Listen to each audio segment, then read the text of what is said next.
어떤 사람을 만나면 반드시 그 사람의 실패한 영역 또 좋지 않은 영역을 만나게 됩니다. 여러분, 그것으로 전부를 판단하지 마시기 바랍니다.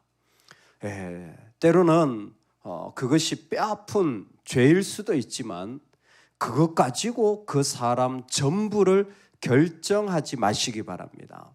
믿음의 사람은 저는 두 가지 특징이 있다고 봐요. 하나는 전체를 볼 줄 아는 안목을 믿음의 사람은 가지고 있고, 믿음의 사람의 또 다른 특징은 그 중에 아름다움을 볼 수 있는 사람들입니다. 왜냐하면 하나님이 구원을 역사 가운데 지금만이 아니라 계속해서 대를 이어서 다스리시고 그 안에서 구원을 완성하시는 분이시기 때문에 그렇습니다. 아무리 주홍같이 붉은 죄가 있더라도 하나님은 그 속에서 하나님의 구원, 하나님의 아름다움을 만들어내시는 분입니다. 그러니까 우리가 신앙의 연수가 많아진다면 분명한 특징이 있어야죠. 좀 부족하고 뭔가 안 되고 참 죄가 있어도 뭐예요? 그 사람을 통해 이루어지는 하나님의 나라를 볼 수가 있어야 돼요. 그 사람을 통해 역사하시는 하나님의 세계를 믿음의 사람들은 보는 거예요. 그리고 그것도 뭘 봐요? 그 허물 속에서 아름다움을 보는 사람들이 믿음의 사람이에요. 예레미야가 그랬습니다. 나라가 망하고 정말 처절한데 하나님의 생각을 딱 심어주는 거예요. 하나님 말씀하십니다. 너희를 향한 나의 생각을 내가 안 하니. 하나님 생각 아시겠죠? 뭡니까? 너희를 향한 나의 생각을 내가 안 하니. 너희를 향한 나의 생각은 재앙을 주려는 것이 아니라 평안을 주는 것이요 장래에 소망을 주려는 것이라. 정말 우상숭배에 찌든 이 백성을 보고 예레미야야, 너는 내가 보는 걸 봐라. 여러분, 오늘 이 은혜가 있기를 소망합니다. 여러분, 우리가 믿음의 사람이잖아요. 안 믿는 사람이 아니라 하나님을 보는 사람들이잖아요. 그러면 하나님이 보는 것을 우리가 봐야죠. 하나님이 가지고 계신 것을 내가 느껴야죠. 왜 내 생각을 가지고 얘기를 하세요? 왜 내가 느끼는 걸 가지고 느끼세요? 그건 안 믿는 사람이 하는 일이죠. 하나님이 보시는 건 뭡니까? 하나님이 느끼시는 건 뭘까요? 하나님이 그 가운데 이루시고자 하는 것은 무엇일까요? 다윗의 치명적인 죄를 만나게 되어집니다. 그 실패한 자리에 우리는 서 있습니다. 그런데 하나님은 그 실패하고도 악한 이 죄를 보시면서도 다윗의 인생 전부를 부정하지 않으십니다. 다윗은 더 이상 쓸모없는 자로 버려지지 않습니다. 그 악한 모습을 보면서 하나님은 다윗의 섬김 전체를 부정하시는 분이 아닙니다. 오히려 이 가운데 하나님은 다윗을 다시 우리에게 보여주시는 하나님이에요. 요압이 암몬 자손의 랍바를 쳐서 그 왕성을 점령하며 지금 랍바를 치는 전쟁을 요압이 하고 있죠. 암몬과의 전투 속에 누가 죽었습니까? 바로 우리아가 죽었잖아요. 그냥 여기는 나는 내 인생에 얘기도 안 하고 싶은 지역이에요. 얘기도 안 하고 싶은 전쟁이에요. 근데 하나님이 다시 이 암몬과의 랍바 전쟁을 불러일으킵니다. 랍바 전쟁을 다시 소환하는 거예요. 왜 랍바 전쟁을 소환합니까? 이야기는 사실 우리아 밧세바 이야기 전에 이미 있었던 메시지입니다. 11장 1절, 그 해가 돌아와 왕들이 출전할 때가 되매 다윗이 요압과 그에게 있는 그의 부하들과 온 이스라엘 군대를 보내니 그들이 암몬 자손을 멸하고 랍바를 에워쌌고 다윗은 예루살렘에 그대로 있더라. 예루살렘에 그대로 있는 게 문제였죠. 사실 랍바와의 전쟁은 이미 시작되었고 11장에 그 중간에 이 밧세바의 간음 사건이 있었고, 그리고 지금 다시 그 랍바와의 전쟁에 다윗을 부릅니다. 사실 이 관점을 역대기를 통해서 보면 더 분명한데, 역대기에서 밧세바는 간음한 여인이 아니라 다윗의 아들들의 어머니예요. 우리아는 죽임당한 사람이 아니라 다윗의 신실한 부하로 묘사됩니다. 같은 사람, 같은 이야기, 같은 모습인데 이 간음 사건은 역대기에서는 아예 빠져 있어요. 아예 빠져 있고 이 라빠 전쟁이 바로 나옵니다. 역대기 기자는 모릅니까? 역대기 기자는 이 사실을 인정하지 않는 겁니까? 아니요. 사실은 사실대로 인정해야 돼요. 동시에 그 실패가 그 사람의 전부는 아니라는 겁니다. 그 사람을 통하여 하나님이 오히려 역사하시고 이루어 가시는 자리들이 그 삶에 있다라는 겁니다.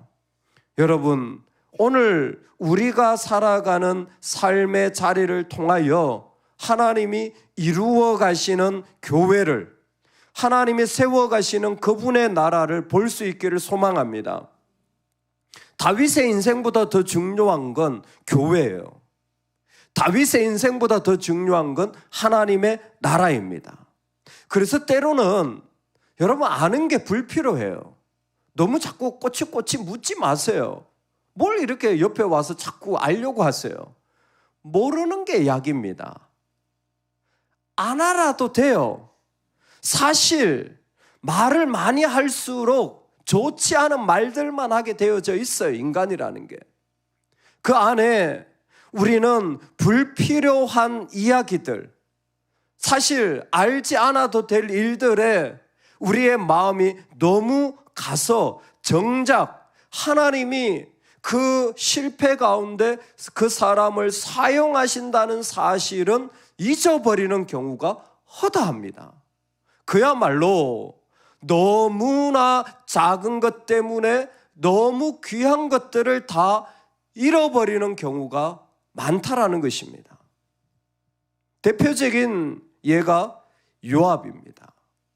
오늘 요압의 이야기가 라빠 전쟁의 처음과 중간과 계속해서 반복됩니다. 요압은 전쟁에 있어요.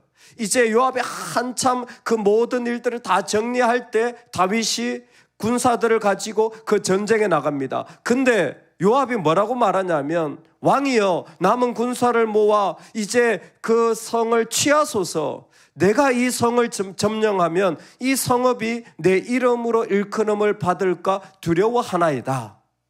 요압이 뭐냐면, 내가 마지막 딱 점령하면 이게 요압성이 되지 다윗성이 되지 않는다라는 거예요.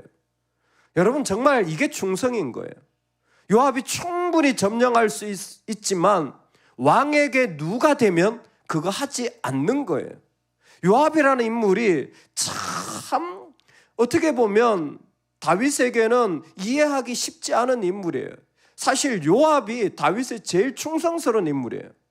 그런데 사울과 그 나라를 합하려고 할 때 사울이 죽고 나서 그 후손들과 하나 되려고 할 때 이 요압 때문에 그 합병이 뒤집어지기도 했습니다. 아브넬을 죽여서 그 일들이 일어났죠. 자기가 가장 사랑하는 아들 압살롬이 반역을 했을 때 사실 죽이지 말라고 했는데 요압이 이거 남겨두면 나라에 어려움이 되니까 죽여버립니다. 요압 때문에 겪는 어려움이 한두 가지가 아니에요. 사실 통제가 안 되는 사람이에요.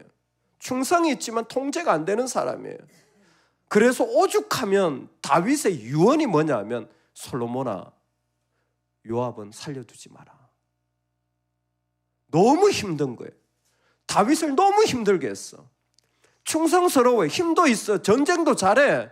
근데 다윗을 너무 힘들게 하는 거예요. 그러니까 살려두지 마라. 근데 오늘 본문을 보면요, 그럼에도 불구하고 그 요압의 치명적인 약점이 많음에도 불구하고 하나님은 요압을 통하여 다윗의 나라를 세워가고 계시는 거예요. 그러면 요압은 나쁜 놈입니까? 좋은 놈입니까? 여러분, 우리 이제 그만하죠. 우리는 딱 보면 내 편 아닌 사람, 좋은 놈, 나쁜 놈, 그렇게 좋게 지나다가도 그렇게 원수가 되어져요. 그렇게 가깝게 있다가도 그렇게 멀어진 사람이 되어져요. 왜 그렇습니까? 우리는 실패를 보고 죄를 보고 그 전부를 부정해버리는 사람들이에요. 사실 그 사람을 통해 하나님이 세우시는 것, 그 사람을 통해 하나님이 일으키시는 일들이 얼마나 많은데, 하나님은 지금 요압을 알고 있어요. 자신의 종을 그렇게 괴롭히는 요압을 알고 있지만 지금 요압이 필요하신 거예요. 언젠간 요압을 하나님이 정리하실 겁니다. 그건 하나님이 하나님의 때 하시는 거예요.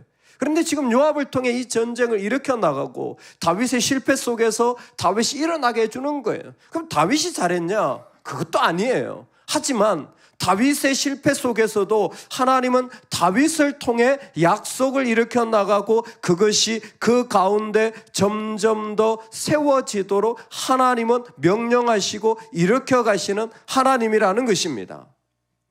결점이 많습니다. 사실 부족합니다. 그렇다고 해서 버리지 마십시오. 그렇다고 해서 끊지 마십시오. 오히려 그 사람에게서 하나님이 쓰시는 영역을 존중할 수 있기를 소망합니다. 여러분, 그걸 인정하고 고백할 수 있기를 소망합니다. 정말 그 사람을 볼 때 하나님이 그 사람을 통해 이만큼 세워가신 것을 선포할 수 있는 사람이 진짜 멋진 믿음의 사람인 것 같아요. 정말 아름다운 믿음의 사람인 것 같아요. 끝까지 단점을 얘기하자면 우리는 끝도 없습니다. 좋았던 것도 다 단점이 돼요. 신기하죠? 다 아름다웠던 것도 다 너무나 싫은 모습이 되어지는 게 인간이에요. 그런데 믿음의 사람은 그 속에서도 하나님의 아름다움, 하나님의 일하심을 그 자리에서 고백하고 이 사람을 통해 교회가 세워지고 이 사람을 통해 하나님의 아름다움이 세워진 것을 선포하는 거예요. 여러분, 놀라운 게 이 말씀 가운데 라빠 전쟁이에요. 라빠 전쟁 마지막에 어떻게 되냐면 그 안에 있는 백성들을 끌어내어 톱질과 썰애질과 철도끼질과 벽돌구이를 그들에게 하게 하니라. 암몬 자손의 모든 성읍을 이같이 하고 다윗과 모든 백성이 예루살렘으로 돌아가니라. 아멘. 다윗이 왕의 그 머리에서 그 왕관을 가지고 와가지고 금 한 달란트가 되니까 상당히 좋은 거죠. 자기 머리에 딱 쓰는 거예요. 다윗이 그 머리에 딱 쓰는 거예요. 그리고 노력한 물건을 다 가지고 오고 그 사람들을 그 종으로 부리는 거죠. 여러분, 사울에게 명령할 때 아말렉을 진멸하라고 했습니다. 그때에 그 조금 숨겨둔 것 때문에 그냥 나라가 난리가 났어요. 그런데 지금 다윗은 적군의 그 왕관을 자기 머리에 써요. 대놓고 반역질이네. 하나님을 향하여. 아니에요. 하나님이 다윗을 다르게 쓰고 계신 거예요. 여러분, 절대 내 기준으로 얘기하지 마세요. 지난번에 이러시더니 이번에 이러더라. 내 기준으로 보지 마세요. 하나님이 다윗에게는 허락하셨어요. 우리는 몰라요. 그때 사울이 그 명령 받았을 때 이랬던데요. 우린 다윗 시대를 살아가고 있어요. 우린 지금을 살아가고 있어요. 실패 속에서도 하나님 우리에게 새로운 명령을 내리시고 새로운 모습으로 이루어 나가십니다. 할렐루야. 여러분, 지금도 우리 머리에 왕관을 씌우실 수 있는 하나님이세요. 어떻습니까? 하나님이 주시면 하는 거지. 가난할 때도 있었는데요. 하나님 부하게도 하실 거예요. 하나님이 하시는데 그때는 그 기준으로 살아가는 거예요. 왜 그걸 그렇게 정죄하고 싶으세요? 하나님이 주시는 건데요.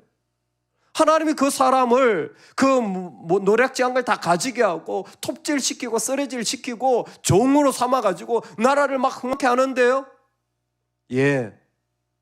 하나님이 그렇게 하실 수 있는 거예요.